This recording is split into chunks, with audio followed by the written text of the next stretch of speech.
नमस्कार दोस्तों, मैं प्रभात श्रीवास्तव प्रभात फिजिक्स फोरम में आपका बहुत बहुत स्वागत करता हूं। अभी तक हम लोग हाई स्कूल की साइंस पढ़ रहे थे। आज से हम 9th की साइंस स्टार्ट कर रहे हैं और 9th की साइंस में फिजिक्स, केमिस्ट्री और बायोलॉजी है। 3 साइंस में हम आपको पढ़ाएंगे, केमिस्ट्री और फिजिक्स पढ़ाने वाले हैं। और आज हम आपका स्टार्ट कर रहे हैं फिजिक्स। और फिजिक्स में पहला आपका जो चैप्टर है वो क्या है, गति, बल तथा कार्य है। गति होता क्या है, मोशन क्या होता है, पहले हम इसको देखेंगे मोशन होता क्या है।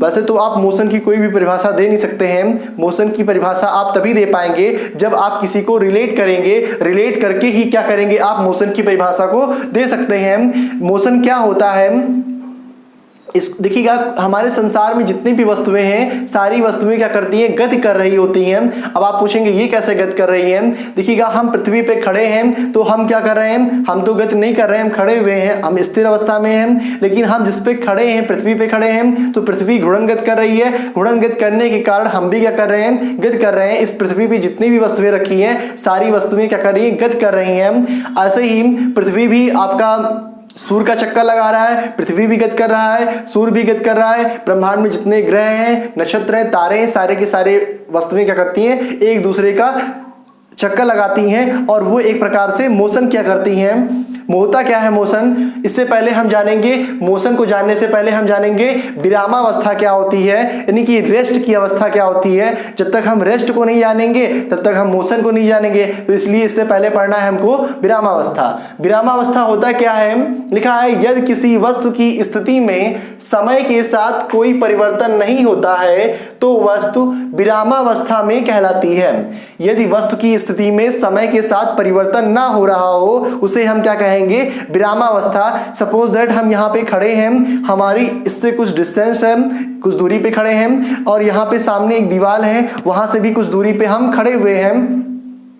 दोनों से हमारी कुछ दूरी है, हम कहीं भी नहीं जा रहे हैं। हम t बराबर जब 0 था, हम टाइम को स्टार्ट किए थे, तब कितना था, हम यहाँ पे खड़े थे। जब t बराबर कुछ समय बीत जाता है फिर भी हम यहाँ से इसकी दूरी मान लीजिए 5 मीटर है, यहाँ से इसकी दूरी कितनी है, 10 मीटर है। तो यहाँ पे हम खड़े हैं, दोनों से दूरियां क्या है, बराबर हैं। जितना पहले था उतना अब भी है। तो समय के साथ समय बीत रहा है, t बराबर 1 सेकेंड, 2 सेकेंड, 3 सेकेंड, लेकिन हम कहीं भी नहीं जा रहे, इसी जगह पे स्थिर खड़े हैं। तो लिखा हुआ है, ये किसी वस्तु की स्थिति में समय के साथ परिवर्तन नहीं होता है तो वह वस्तु क्या कहलाती है, विरामावस्था में कहलाती है। सपोज दैट ये x है और ये क्या है, y है, और यहाँ पे आप एक खड़े हैं, ये आप है यहाँ पर, तो ये x हो गया, ये क्या है, y है।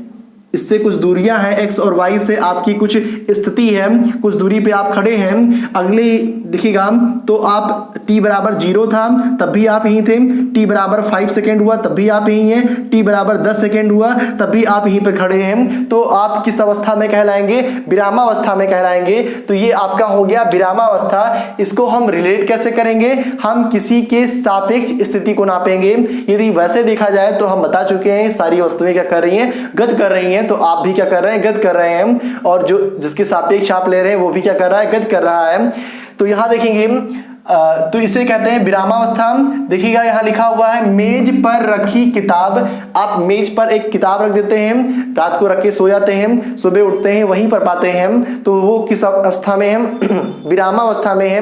वो किताब आपकी कहीं नहीं जा रही चल के, वो वहीं पर स्थिर है जब तक कि आप इसको हटाते नहीं हैं या फिर उसको मूव नहीं कराते हैं। पहले भी वहीं पर था और बाद में भी वही है, जब तक कि उसको आप मूव नहीं कराएंगे। तो मेज पे रखी किताब किस अवस्था में होती है, विरामावस्था में होती है। फिर लिखा हुआ है, गति क्या है, लिखा है, यदि वस्तु समय के साथ अपनी स्थिति परिवर्तित करती है। देखिएगा, मान लीजिए यहाँ पे आप खड़े हैं, यहाँ पर कोई तो वस्तु है, तो ये क्या है, समय। देखिएगा, t बराबर 0 सेकेंड है तब आप यहाँ थे, t बराबर जब 5 सेकेंड हुआ तो आप यहाँ पहुँच गए, t बराबर जब 10 सेकेंड हुआ तो आप यहाँ पहुँच गए। तो इसकी स्थिति क्या हो गई, बदल गई। यहाँ से पहले आप मान लीजिए 5 मीटर की दूरी पे थे, अब 10 मीटर की दूरी पर हो गए, अब कितने मीटर की दूरी पर हो गए, 15 मीटर की दूरी पर हो गए, और y से भी इसकी पोजीशन क्या हो गया, चेंज होते जा रहा है। तो हम कह सकते हैं कि यदि वस्तु की यदि वस्तु समय के साथ अपनी स्थिति में परिवर्तन कर ले रही है, पहले इसकी स्थिति ये थी, फिर अगले ही क्षण इसकी स्थिति ये हो गई, फिर अगले ही क्षण इसकी स्थिति ये हो गई, तो वस्तु क्या कर रहा है, वस्तु ए जो लिखा है वो आपका वस्तु है, तो वस्तु क्या कर रहा है, वस्तु समय के साथ परिवर्तित हो रहा है। समय t बराबर 0 था तो आप यहां थे, t बराबर 5 हुआ, यहां पहुंच गए, t बराबर 10 सेकेंड हुआ तो आप यहां पहुंच गए। तो क्या हो रहा है, इस अवस्था को क्या बोलेंगे हम, गति की अवस्था बोलेंगे। देखिएगा, आप बैठे हुए हैं गाड़ी में, मोटरसाइकिल पे बैठे हुए हैं, स्टार्ट किए, चल दिए। पहले आप सपोज दैट है लखनऊ में, लखनऊ से स्टार्ट किए, कहां पहुंचे, मान लीजिए बाराबंकी पहुंचे, फिर बाराबंकी से फिर आगे अपना मान लेते हैं बहराइच जा रहे हैं, बहराइच पहुंच गए। तो क्या कर रहे हैं हम, लखनऊ से चले, कुछ समय बाद क्या हो गया, बाराबंकी पहुंच गए, कुछ समय फिर बीता, फिर क्या हो गया, बहराइच पहुंच गए। ऐसे आप क्या कर रहे हैं, समय बीत रहा है, आपकी स्थिति में परिवर्तन हो रहा है। जो आपका वातावरण है उस वातावरण को आप रिलेट करेंगे तो आपके वातावरण के सापेक्ष आपकी स्थिति में परिवर्तन हो रहा है। पहले आपके आसपास पेड़ पौधे थे, बढ़िया सिटी थी, लखनऊ थे, वहां पे घूम रहे थे, एंजॉय कर रहे थे, अगले ही क्षण आप बाराबंकी पहुंच गए, फिर वहां पे आप घूम रहे हैं, वहां का कुछ वातावरण होगा, फिर आप वहां से चले, फिर कहीं बहराइच पहुंच गए। तो आपके वातावरण के साथ साथ आपकी स्थिति में क्या हो रहा है, परिवर्तन हो रहा है। इसी चीज को क्या बोलेंगे हम, गति कहेंगे या फिर मोशन कहेंगे। समझ में आ गया होगा। तो गति क्या होता है, या फिर एक एग्जाम्पल और लेते हैं। जैसे आप ट्रेन में मान लीजिए बैठे हुए हैं, ट्रेन में बैठे हैं और आपका एक दोस्त है, दोनों लोग जा रहे हैं, सपोज दैट गोंडा से आप लखनऊ जा रहे हैं। अब क्या हो रहा है, दोनों लोग साथ में बैठे हैं ट्रेन पर, ट्रेन अभी चली नहीं है, दोनों लोग बैठे हुए हैं। बाहर आपका भाई छोड़ने आया, आपको भेजने आया कि आप चले जाइए, स्टेशन पे आया भेजने। तो बाहर आपका भाई खड़ा वेट कर रहा है आपका। अब दोनों लोग, आप लोग में दोस्त लोग बतिया रहे हैं और बाहर भाई खड़ा हुआ है, ट्रेन रुकी हुई है। तो सभी के सभी किस अवस्था में हैं, विराम अवस्था में। किस अवस्था में कहलाएगा, रेस्ट की अवस्था में कहलाएगा। फिर क्या होता है, ट्रेन मूव कर जाती है, यानी कि चलना शुरू करती है, मूव करती है। तो आप दोनों बैठे हुए हैं, आपके सामने आपका मित्र है और आपकी खिड़की के बाहर 1 मीटर की दूरी पर सामने आपका मित्र बैठा है और 1 मीटर दूरी के बाहर स्टेशन पे क्या है, आपका भाई खड़ा है। क्या हो रहा है, ट्रेन मूव कर रही है, ट्रेन चल दी, बाहर जो भाई खड़ा है पहले वो 1 मीटर की दूरी पे खड़ा था, अब जब ट्रेन चल दी तो आप पहुंच गए 100 मीटर की दूरी पर और भाई वहीं खड़ा है। तो भाई को आप देखेंगे तो वो 100 मीटर की दूरी पर हो जाएगा और आपका जो सामने दोस्त बैठा है वो कहां पे रहेगा, 1 मीटर की दूरी पर ही रहेगा। तो जो सामने आपका दोस्त बैठा हुआ है वो किस अवस्था में है, विरामावस्था में है, वो कहीं नहीं जा रहा है। तो जो ट्रेन पे आप, भले ट्रेन गति कर रही है तो आप इसको नहीं देखेंगे, आप अपने चारों ओर का एनवायरनमेंट देखेंगे। तो आपके ट्रेन में बैठे हुए हैं, सामने आपका दोस्त बैठा हुआ है, तो वो दोस्त किस अवस्था में है, रेस्ट की अवस्था में, विरामावस्था में है। लेकिन आप ट्रेन के बाहर देखते हैं, जैसे ही ट्रेन के बाहर झांकते हैं तो आप अपने आप को महसूस करेंगे मैं गति की अवस्था में हूं, क्योंकि मेरा भाई तो वहां पहुंच गया, 100 मीटर की दूरी पे पहुंच गया। तो मैं किस अवस्था में हूं, विरामावस्था में हूं। या भाई आपका देखिएगा आप किस अवस्था में, विरामावस्था में है। लेकिन जब आपका दोस्त आपको देख रहा है तो दोस्त क्या देखेगा कि आप किस अवस्था, भाई जो आपका देखेगा वो देखेगा आप गति की अवस्था में हैं, लेकिन जो आपका दोस्त है वो दोस्त क्या देखेगा कि आप विरामावस्था में है, रेस्ट की अवस्था में है। तो देखिएगा गति क्या होता है, समझ में आया होगा। अब गति कितने प्रकार के होते हैं, गति 3 प्रकार के होते हैं, 3 प्रकार के नहीं होते हैं, वैसे देखा जाए कई सारे प्रकार की गति होते हैं, लेकिन यहाँ मुख्यतः हम 3 प्रकार पढ़ाने वाले हैं। तो गति इसीलिए लिख दिए, गति निम्नलिखित प्रकार के होते हैं, types of motion, there are many types of motion. First is लिखा हुआ है रेक्टिलिनियर एंड ट्रांसलेटरी मोशन, दूसरा है सर्कुलर और रोटेटरी मोशन, तीसरा है आपका ऑक्सिलेटरी एंड वाइब्रेटरी मोशन। लिखा है सरल रेखीय तथा स्थानांतरीय गति, दूसरा है वृत्ताकार तथा घूर्णन गति, तीसरा है दोलनी तथा कंपन गति। अब इन तीनों गतियों को हमें पढ़ना है। पहला आपका सरल रेखीय तथा स्थानांतरीय गति। सरल रेखीय तथा स्थानांतरीय गति क्या होता है, पहले इसको सीखेंगे हम लोग।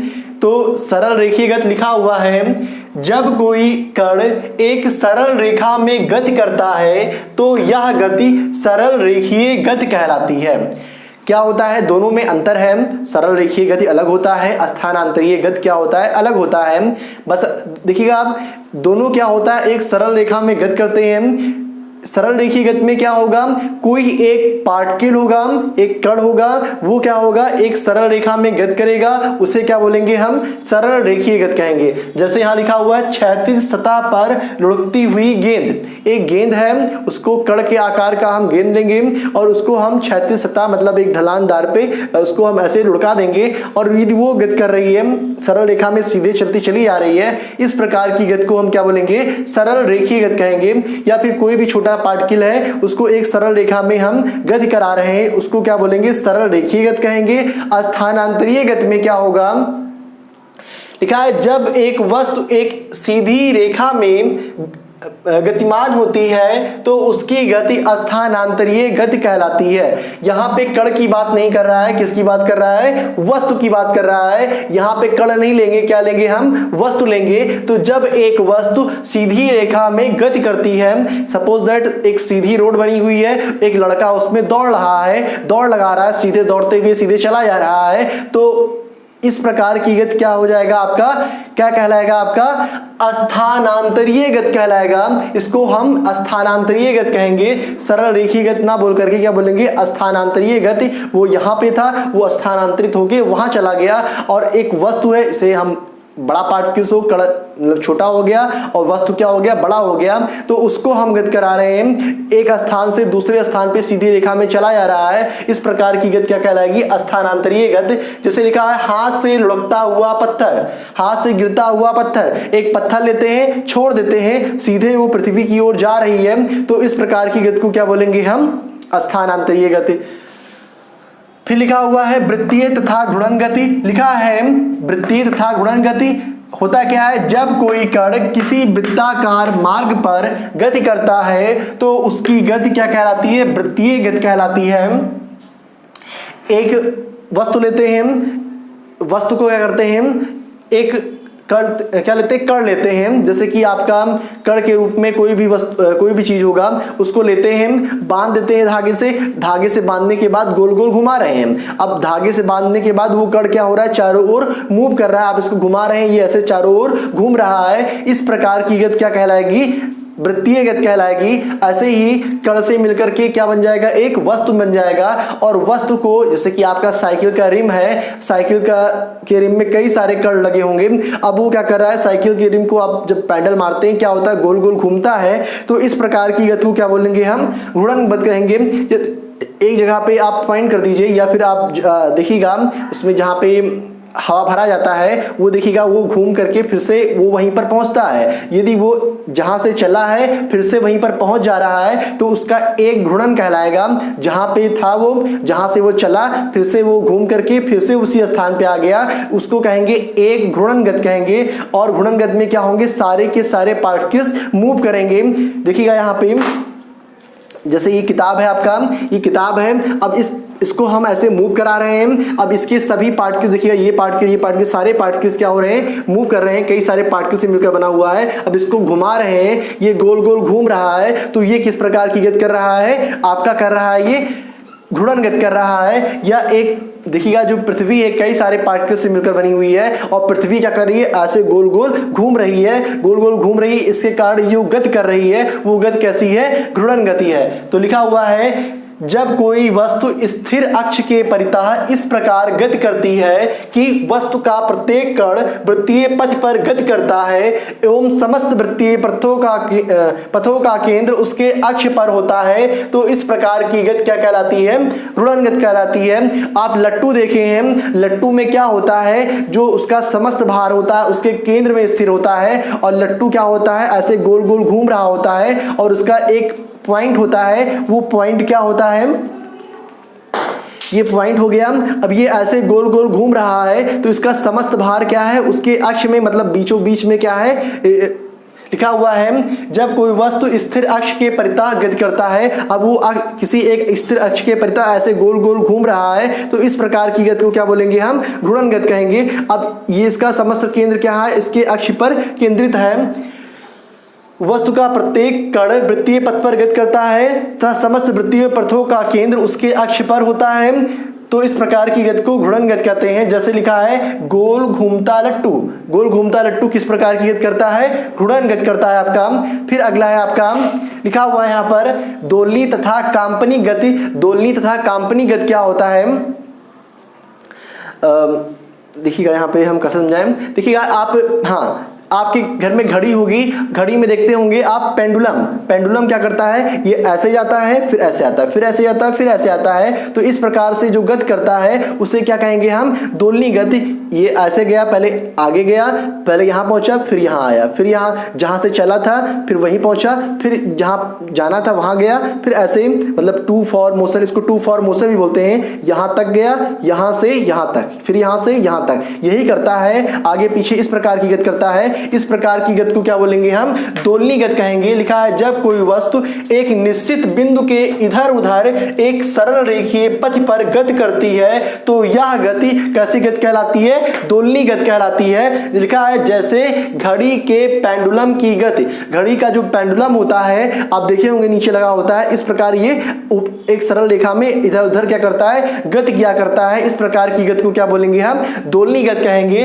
अगला है आपका कांपनी गति। लिखा है यदि दोलन करने वाली वस्तु का इसकी माध्य स्थिति की ओर अधिकतम विस्थापन आयाम कहलाता है।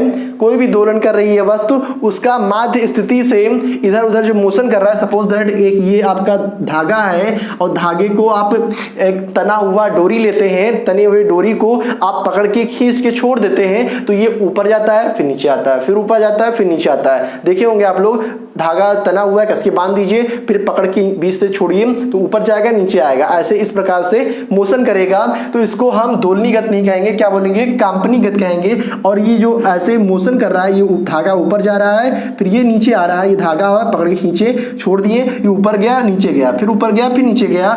और देखिएगा इसका जो अधिकतम विस्थापन है इस धागे से यहाँ तक का, इस अधिकतम विस्थापन को आयाम ए कहते हैं, इसको ए नाम देते हैं, स्मॉल ए या कैपिटल ए से इसको डिनोट करते हैं। तो ये आयाम कहलाएगा। और लिखा है यदि आयाम कम है तो इसकी गति क्या कहलाएगी? कांपनी गति कहलाएगी। यदि आयाम कम है, कम आयाम का होगा तो इसको क्या बोलेंगे हम? कांपनी गति करेंगे। आप धागे को पकड़ के छोड़ देते हैं तो ये ऊपर नीचे गति करता है। इस प्रकार की गति को हम वाइब्रेटरी मोशन कहते हैं, कांपनी गति कहते हैं। जो आपकी वायलिन होती है, सरस्वती माता वाली, बीड़ा वाली, क्या होता है? वायलिन को आप बजाते हैं तो उसमें जो कंपन उत्पन्न होता है, तो इस प्रकार की गति को क्या बोलेंगे हम? कांपनी गति। अब हमको देखना है दूरी तथा विस्थापन। आपका अगला टॉपिक है दूरी तथा विस्थापन। दूरी क्या होता है, विस्थापन क्या होता है?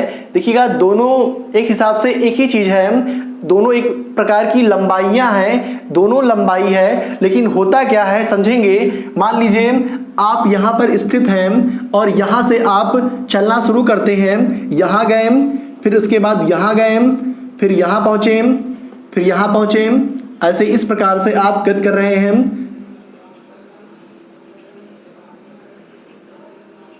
फिर आप यहाँ पहुँचे।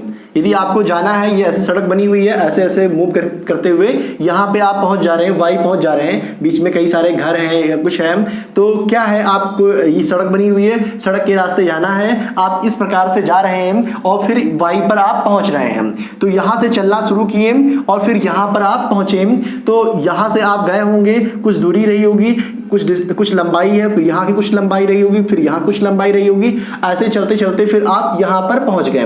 तो इसको क्या कहेंगे हम? दूरी कहते हैं। इस लंबाई को क्या बोलेंगे? दूरी कहेंगे। तो ये दूरी हो गया। विस्थापन क्या होता है? हम पूछ रहे हैं कि यहाँ से विस्थापन क्या होता है? x और y के बीच की प्रारंभिक और अंतिम अवस्था के बीच की लंबाई को क्या बोलते हैं हम? विस्थापन बोलते हैं। क्या बोलते हैं? विस्थापन। जहां से आप चले, जहां पहुंचे, वो उन दोनों के बीच की प्रारंभिक और अंतिम अवस्था के बीच की दूरी को क्या बोलेंगे हम? दूरी नहीं, प्रारंभिक और अंतिम अवस्था के बीच की लंबाई को क्या बोलेंगे हम? विस्थापन कहेंगे। वही क्या होता है? दूरी क्या होता है? दूरी देखिएगा आपको कितना चलना पड़ा। मान लीजिए आप 50 किलोमीटर चले, विस्थापन कितना है? मान लीजिए यहाँ के बीच की दूरी कितना है? 10 किलोमीटर है, तो ये विस्थापन 10 किलोमीटर हुआ। दूरी कितनी हुई, कोई दूरी पूछता है तो आप ऐसे गए, फिर ऐसे गए, ऐसे गए, इस प्रकार से फिर आप वाई पर पहुंचे। तो आप टोटल कितना चले, मान लीजिए आप 50 किलोमीटर चले। यहाँ से इसकी लंबाई 10 होगी, यहाँ 5, फिर यहाँ 3, 2, 3 ऐसे मिला करके आप 50 किलोमीटर चले। तो ये आपकी कहलाएगी दूरी। और प्रारंभिक और अंतिम अवस्था के बीच की दूरी को क्या बोलेंगे हम, विस्थापन कहेंगे। तो दूरी तथा विस्थापन में अंतर क्या है, ये विस्थापन जो होता है प्रारंभिक और अंतिम अवस्था पर निर्भर होता है, जबकि दूरी क्या होता है, ये क्या होता है, किसी वस्तु के द्वारा तय की गई लंबाई को ही हम क्या कहते हैं, दूरी कहते हैं। तो यहां देखेंगे दूरी और विस्थापन में अंतर देखेंगे, दूरी क्या होता है और विस्थापन क्या होता है, इन दोनों में अंतर क्या है, इसको हम लिखते चलेंगे और एक एक समझाते हुए चल रहे हैं आपको हम। तो ये हो गया दूरी तथा विस्थापन में अंतर, डिफरेंस। देखेंगे दूरी, एक तरफ डाल देते हैं दूरी और एक तरफ डाल देते हैं विस्थापन।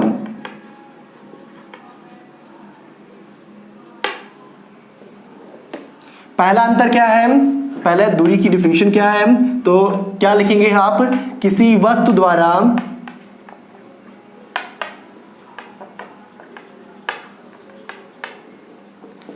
चली गई दूरी, चली गई या तय की गई लंबाई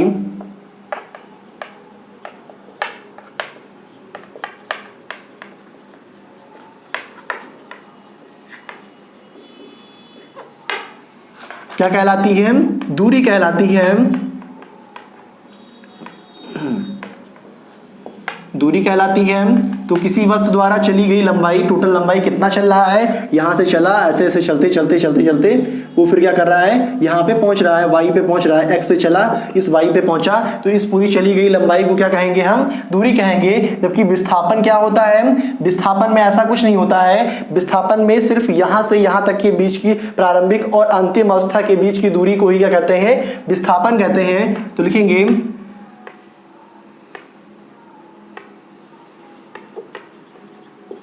वस्तु के प्रारंभिक तथा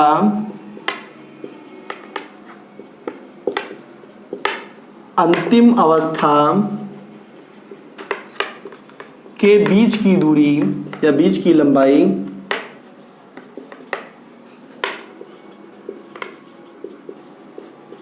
क्या कहलाती है, विस्थापन कहलाती है।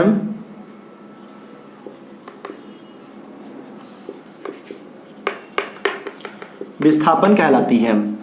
तो ये प्रारंभिक और अंतिम अवस्था के बीच की लंबाई विस्थापन होगा, और ये जो पूरी ये लेंथ चला गया है इसको कहेंगे हम दूरी कहेंगे। अगला है आपका दूसरा है, ये क्या होता है, दूरी अदिश राशि होती है। कैसी राशि होती है, अदिश राशि। जबकि विस्थापन क्या होता है, विस्थापन आपकी सदिश राशि होती है।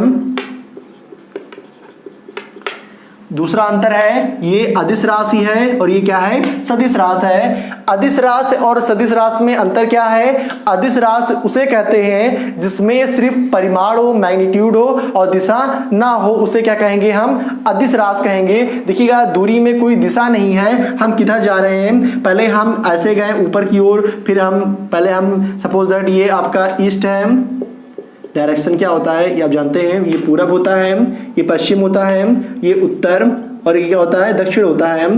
तो पहले हम इधर की उत्तर की ओर जा रहे हैं, फिर हम पूरब की ओर गए, फिर हम उत्तर की ओर गए, फिर पूरब की ओर, फिर उत्तर की ओर, फिर ऐसे मुड़ करके हम दक्षिण की ओर आ गए, फिर ऐसे पश्चिम की ओर आ गए।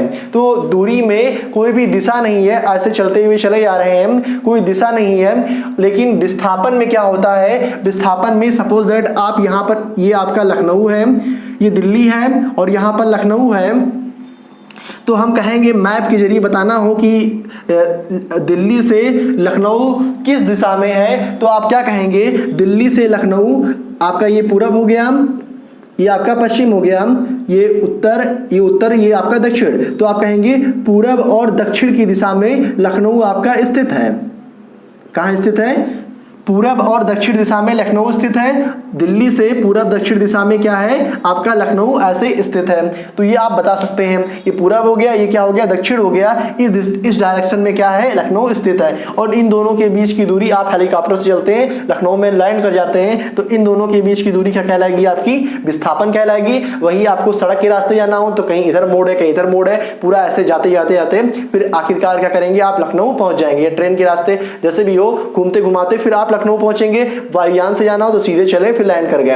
तो ये देखिएगा ये सीधे वाली दूरी विस्थापन कहलाती है, और जो मोड़ है कई सारे रास्ते हैं उसके रास्ते आप आते हैं तो वो क्या कहलाएगी दूरी कहलाएगी। तो इसमें देखिएगा इसमें डायरेक्शन होता है, डायरेक्शन और मैग्नीट्यूड दोनों है, तो ये कहलाएगी सदिश राशि और ये क्या कहलाएगी आपकी अदिश राशि। इसको ये वेक्टर क्वांटिटी होती है और ये वेक्टर क्वांटिटी नहीं होती है, स्केलर क्वांटिटी होती है।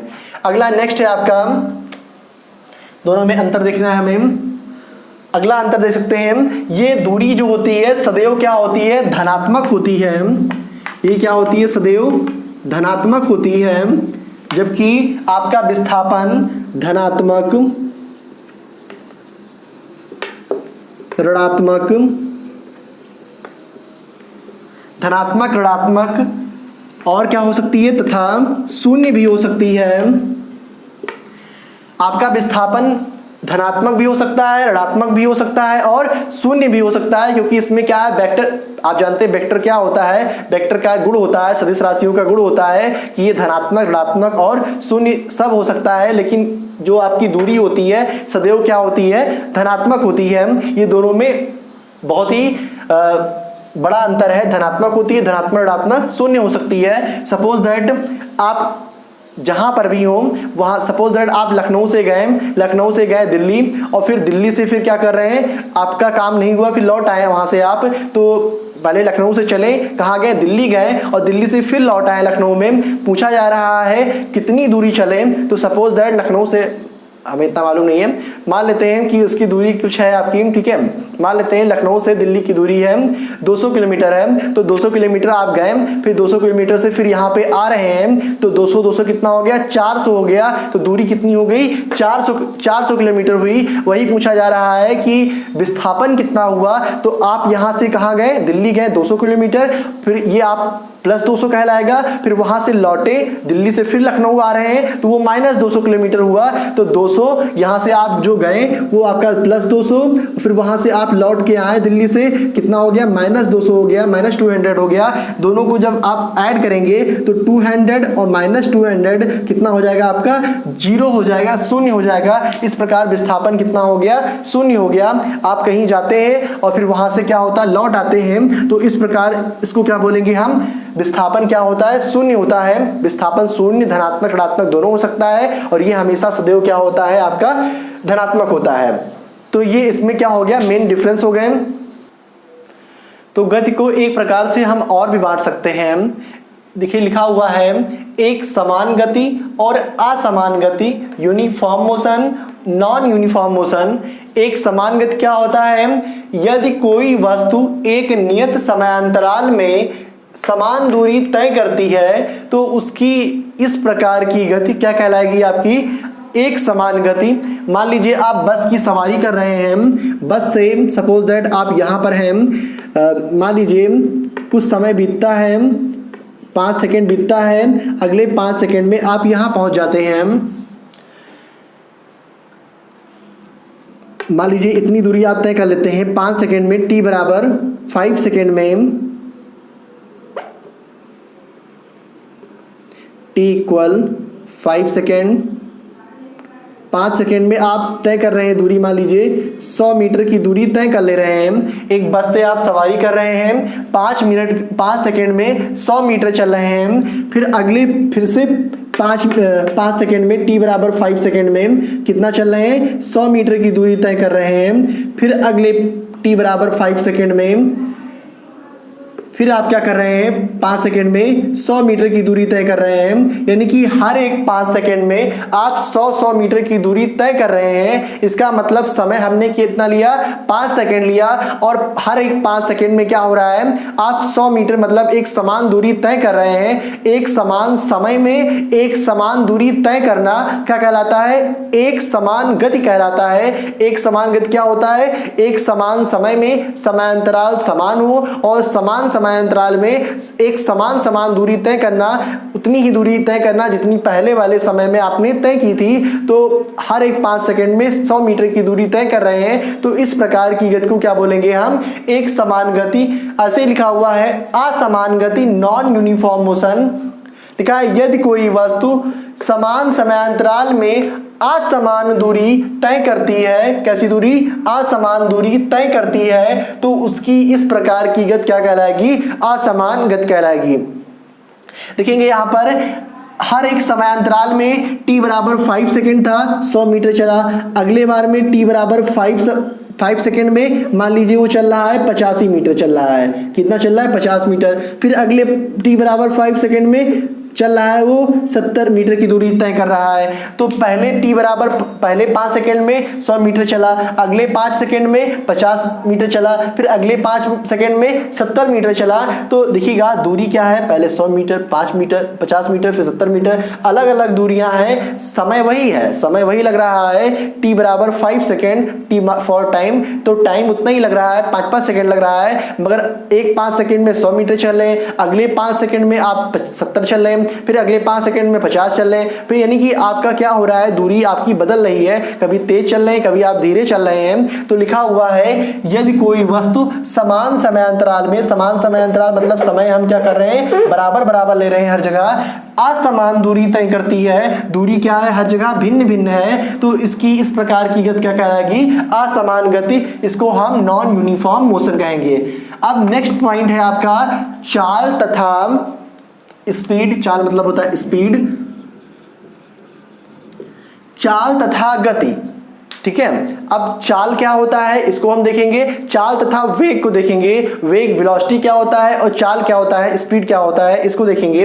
वैसे दोनों आपको दिखने में सेम लगेंगे कि चाल और वेग एक ही चीज है, लेकिन जैसे आपका दूरी और विस्थापन एक ही अलग अलग है दोनों लंबाइयां, लेकिन क्या है दोनों अलग अलग हैं। सेम ऐसे ही चाल और वेग भी क्या है, अलग अलग है एक ही चीज, लेकिन हम क्या करते हैं इसको अलग अलग डिफाइन करते हैं, किसके द्वारा, इस दूरी और विस्थापन को लेकर के। लिखिए यहां लिखा हुआ है चाल की परिभाषा में, किसी गतिशील वस्तु द्वारा एकांक समय में तय की गई दूरी को क्या कहते हैं, चाल कहते हैं। कोई गतिशील वस्तु है उसके द्वारा जो तय की गई दूरी है क्या कहलाता है, चाल कहलाता है। हम बताए थे दूरी कैसी होती है, अदिश राशि होती है, तो चाल भी कैसी होगी, अदिश राशि होगी। और देखिएगा चाल बराबर क्या होता है, मान लीजिए 1 सेकंड में आप कुछ दूरी चल रहे हैं, तो किसी सेकंड में आप कितनी दूरी तय कर रहे हैं, तो प्रति सेकंड में तय की गई दूरी ही क्या कहलाती है, चाल कहलाती है। तो यहां चाल बराबर क्या होगा, दूरी बटा समयांतराल, ये समय होगा, चाल बराबर दूरी बटा समय, ये आपका सूत्र बन जाएगा। चाल क्या हो गया, कितने कुछ सेकंड लगा उसी दूरी को चलने में, 100 मीटर की दूरी चलने में आपका मान लीजिए 5 सेकंड लगा, तो 100 मीटर की दूरी चलने में 5 सेकंड लगा, तो 5 सेकंड 100 मीटर की दूरी में चल रहे हैं, तो चाल कितना होगा, 100/5 हो जाएगा। तो इसका हमें चाल निकालना है, तो 5 दूनी 10 यानी कि 20 मीटर प्रति सेकंड की चाल से आप चल रहे हैं, तो ये इसका क्या हो जाएगा, चाल हो जाएगा। तो दूरी अदिश राशि है, तो चाल भी क्या हो जाएगी, अदिश राशि हो जाएगी। और इसका देखिएगा मात्रक क्या होता है, दूरी का मात्रक आप जानते हैं, दूरी का मात्रक मीटर होता है, और समय का मात्रक क्या होता है, सेकंड होता है। तो मीटर बटे सेकंड या मीटर प्रति सेकंड, इसका क्या हो जाएगा, मात्रक हो जाएगा। तो चाल का मात्रक क्या होता है, मीटर प्रति सेकंड होता है। अब देखेंगे लिखा हुआ है समानता चाल 4 प्रकार की होती है। चाल को हम समानता 4 प्रकार से डिवाइड करते हैं। कौन कौन सा, एक समान चाल, असमान चाल, औसत चाल, तात्क्षणिक चाल। एक समान चाल क्या होता है, एक समान चाल हम आपको बताए थे देखिएगा यदि कोई वस्तु नियत समयांतराल में नियत दूरी तय कर रही है उसे क्या बोलेंगे हम, एक समान चाल कहेंगे। तो नियत समयांतराल में नियत दूरी तय करेगा उसे हम एक समान चाल कहेंगे। ऐसे ही असमान चाल, यदि देखिएगा यहाँ पे समयांतराल क्या रहेगा, समय समान रहेगा और समान क्या रहेगी, दूरी भी क्या रहेगी, समान रहेगी। तो समान दूरी में समान समय में समान दूरी तय करना एक समान चाल कहलाएगा। असमान चाल क्या होगा, समय क्या रहेगा, यहाँ पर समय समान रहेगा, समय एक ही रहेगा लेकिन दूरी अलग अलग होती चली जाएगी, दूरी भिन्न भिन्न होगी, असमान होगी जिसको कहेंगे हम, तो इसे क्या बोलेंगे हम, असमान चाल। ऐसे ही औसत चाल है। औसत चाल क्या होता है, मान लीजिए आप यहाँ से चलना शुरू किए, आप कहीं भी मान लीजिए कहीं जा रहे हैं तो आप जानते हैं कि आप जाते हैं तो कहीं भीड़ भाड़ हो जाता है तो स्पीड धीरे कर लेते हैं, कहीं आपका खाली होता है रोड वहां पे आप एक्सीलेटर को घुमाते हैं, तेजी से आप जाते हैं तो क्या होता है, कहीं आप धीरे चलते कभी आप तेज चलते हैं। तो मान लीजिए पहले आप 5 सेकंड में क्या कर रहे हैं, एक टी सेकंड में आप तय कर रहे हैं, दूरी तय कर रहे हैं, 100 मीटर की दूरी तय कर रहे हैं। अगले टी सेकंड में ही उतने ही सेकंड में आप 50 मीटर की दूरी तय कर रहे हैं। फिर अगले आप उतने ही सेकंड में, टी सेकंड में क्या कर रहे हैं आप, फिर से आप 70 मीटर की दूरी तय कर रहे हैं। ऐसे ही 50, फिर ऐसे मान लेते हैं 100 200 ऐसे मीटर की दूरी तय कर रहे हैं उतने ही समय में। तो क्या हो रहा है, समान समय में आप भिन्न भिन्न दूरियां तय कर रहे हैं। तो औसत चाल होता क्या है, वैसे तो ये आप कहेंगे असमान चाल होगा, लेकिन औसत चाल किसे कहेंगे, औसत चाल होता है कुल दूरी बटा कुल समय। क्या होगा, कुल दूरी बटा कुल समय।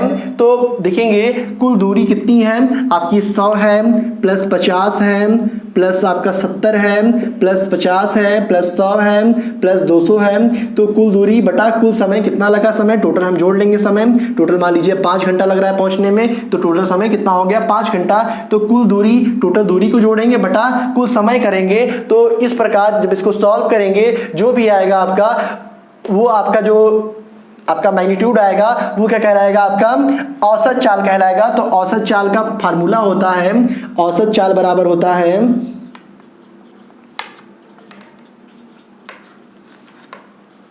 कुल चली गई दूरी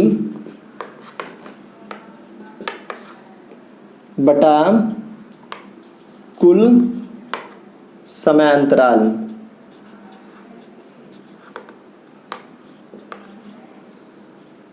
तो कुल चली गई दूरी बटा कुल समय क्या कहलाता है, औसत चाल कहलाता है। कुल दूरी बटा कुल समय आपका औसत चाल कहलाएगा। नेक्स्ट है आपका तात्क्षणिक चाल होता है। तात्क्षणिक मतलब एक सेकंड में, तात्क्षणिक मतलब होता है कि, तात्क्षणिक मतलब होता है कि जीरो के पास ना पहुंचाओ, जीरो से पहले का। तो मान लीजिए 0.1 सेकेंड में आप कितनी दूरी तय कर रहे हैं, वही क्या कहलाएगा, तात्क्षणिक कहलाएगा। तात्क्षणिक समय मान लीजिए 1 सेकेंड हो गया, तात्क्षणिक मतलब क्या हुआ 0.1, ये जीरो नहीं है लेकिन जीरो के क्या है, करीब है। तो 0.1 सेकेंड में आप कितनी दूरी तय कर रहे हैं, यही क्या कहलाएगा, आपका तात्क्षणिक चाल कहलाएगा। और तात्क्षणिक चाल का फार्मूला होता है, तात्क्षणिक चाल बराबर आप लिख सकते हैं, तात्क्षणिक चाल बराबर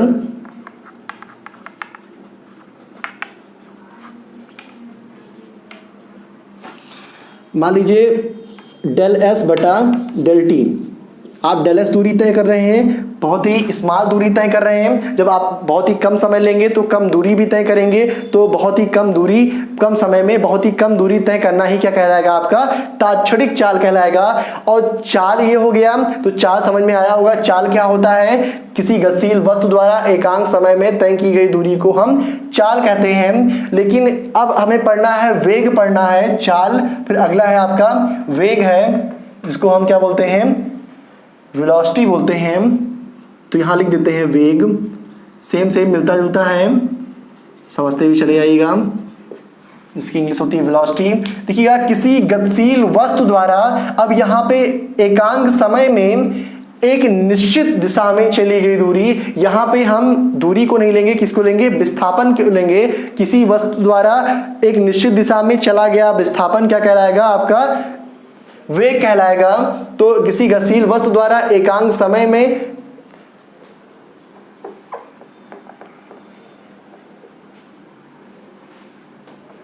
किसी गतिशील वस्तु द्वारा एकांक समय में निश्चित दिशा में चला गया विस्थापन क्या कहलाएगा? वेग कहलाता है।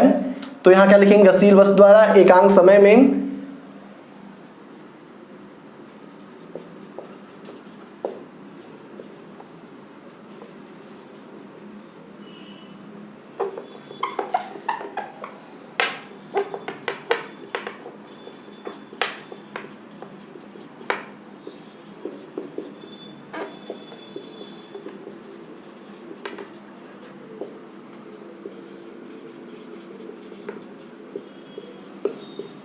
तो किसी गतिशील वस्तु द्वारा एकांक समय में निश्चित दिशा में, आप जानते हैं विस्थापन क्या होता है, इसकी दिशा निश्चित होती है। तो किसी वस्तु द्वारा एकांक समय में निश्चित दिशा में, इससे पहले चाल में पढ़े थे, उसमें दिशा निश्चित नहीं होती है। आप जानते हैं दूरी में दिशा निश्चित नहीं होती है, ऐसे ही यहाँ पे आपका चाल में भी दिशा निश्चित नहीं होती है। तो जैसे आपका दूरी से बना क्या चीज? चाल, वैसे ही विस्थापन से क्या बना? आपका वेग बना। तो गतिशील वस्तु द्वारा एकांक समय में निश्चित दिशा में चली गई दूरी क्या कहलाती है? सॉरी, यहां पे वेग कहलाती है।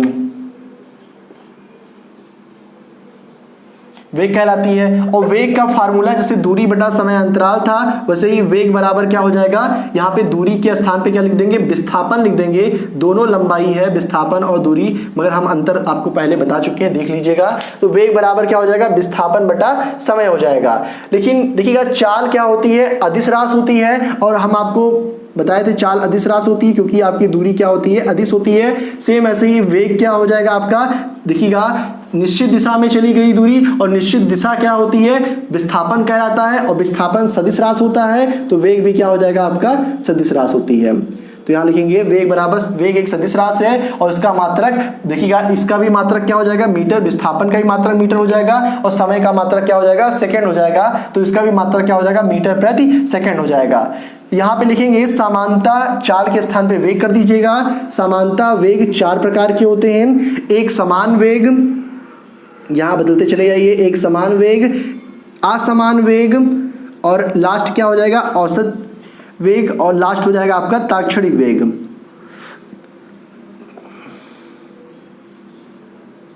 तो एक समान वेग क्या होता है? समान समय में समान विस्थापन, यहाँ पे दूरी नहीं, अब यहाँ पे विस्थापन कहेंगे। तो समान समय में समान दूरी तय करना ही क्या कहलाता है? एक समान वेग कहलाएगा। ऐसे ही असमान में क्या होगा? समान समय में असमान दूरी तय करना असमान वेग कहलाएगा। औसत वेग क्या होगा? औसत, यहाँ पे औसत वेग बराबर लिखेंगे आप, औसत चाल नहीं लिखेंगे। अब औसत वेग बराबर क्या हो जाएगा? निश्चित दिशा में चली गई दूरी, कुल चली गई दूरी नहीं, अब निश्चित दिशा में चली गई दूरी क्या लिखेंगे आप? यहां पर निश्चित दिशा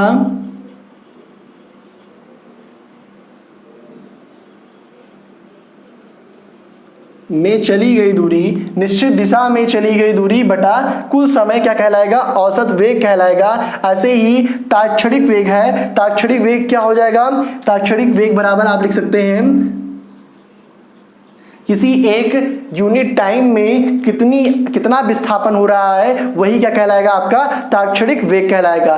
ऐसे ही आपका क्या है? त्वरण है। त्वरण क्या होता है? इसको भी समझ लेते हैं। और इस प्रकार लगभग में आपका चैप्टर खत्म हो जाएगा। लेकिन आपका डेरिवेशन रह जाएगा। 3 डेरिवेशन गति के 3 डेरिवेशन है, प्रथम, फर्स्ट, सेकेंड और थर्ड है। v बराबर u प्लस टी। अभी आपको बताने वाले हैं इसके बारे में, कल पढ़ा देंगे। आज देखेंगे, इस वीडियो में देखेंगे त्वरण क्या होता है, इसको भी देख लेते हैं। तो त्वरण बराबर होता है वेग परिवर्तन बटा समय अंतराल को हम क्या कहते हैं? त्वरण कहते हैं। त्वरण का सूत्र क्या होता है?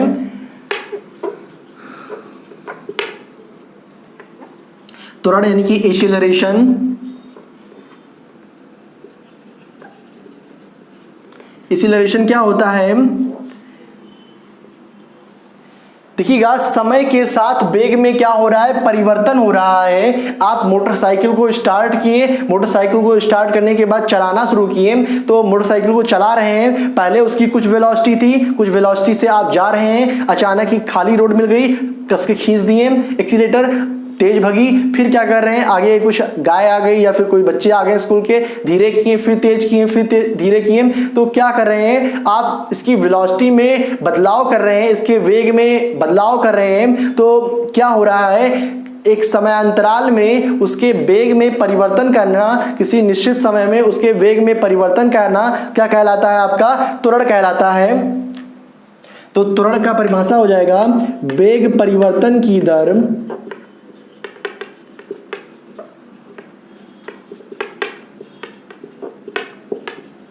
क्या कहलाती है? त्वरण कहलाती है। वेग परिवर्तन की दर त्वरण कहलाती है। तो त्वरण बराबर सूत्र क्या हो जाएगा? त्वरण बराबर होता है वेग परिवर्तन बटा समयांतराल। दर मतलब होता है समय। वेग परिवर्तन या लिख सकते हैं वेग परिवर्तन बटा समयांतराल। तो वेग परिवर्तन बटा समयांतराल क्या होता है? त्वरण होता है। और त्वरण का देखिएगा इसका मात्रक क्या होगा? तो त्वरण का मात्रक क्या हो जाएगा आपका? जो आपका मात्रक किसका था? इसका मात्रक था, वेग का मात्रक था, सेम ऐसे ही त्वरण का मात्रक हो जाएगा। और त्वरण कैसी राशि होती है? त्वरण एक प्रकार की सदिश राशि होती है। ये कैसी राशि है? सदिश राशि होती है, हमेशा याद रखिएगा ये सदिश राशि होती है। और इसका जो मात्रक होता है, मात्रक क्या है? मात्रक वेग का मात्रक क्या होता है? मीटर पर सेकेंड और बटे समयांतराल। यहां लिखेंगे वेग का मात्रक मीटर प्रति सेकेंड होता है और पूरे का बटा वेग का मात्रक हो गया मीटर पर सेकेंड, समय का मात्रक क्या हो जाएगा? सेकेंड हो जाएगा। तो इसको जब हम सॉल्व करेंगे तो क्या आ जाएगा? मीटर और बटे सेकेंड, सेकेंड का गुणा हो जाएगा तो क्या हो जाएगा? सेकेंड स्क्वायर हो जाएगा। तो मीटर पर सेकेंड स्क्वायर किसका मात्रक हो गया? त्वरण का मात्रक हो गया। तो यहां लिखेंगे मीटर प्रति सेकेंड स्क्वायर, ये किसका मात्रक है? त्वरण का मात्रक हो गया। तो इसका मात्रक ये एक सदिश राशि होती है, इसका मात्रक मीटर प्रति सेकेंड होता है। तो ये आपका हो गया त्वरण हो गया। अब तो ये आपका लगभग में क्या है? अब एक ग्राफ है, ग्राफ के द्वारा हम इसका निरूपण करना है, वो आपको ग्राफ पेपर पे ही बताएंगे। तो आप इस बहुत ही एंजॉय किए होंगे, एंजॉय के साथ पढ़े होंगे। अब क्या करना है आपको? यदि आपको वीडियो अच्छा लगता है तो आप क्या करेंगे? इस वीडियो को शेयर करते रहेंगे और एक लाइक भी कर दिया करिए। Thank you.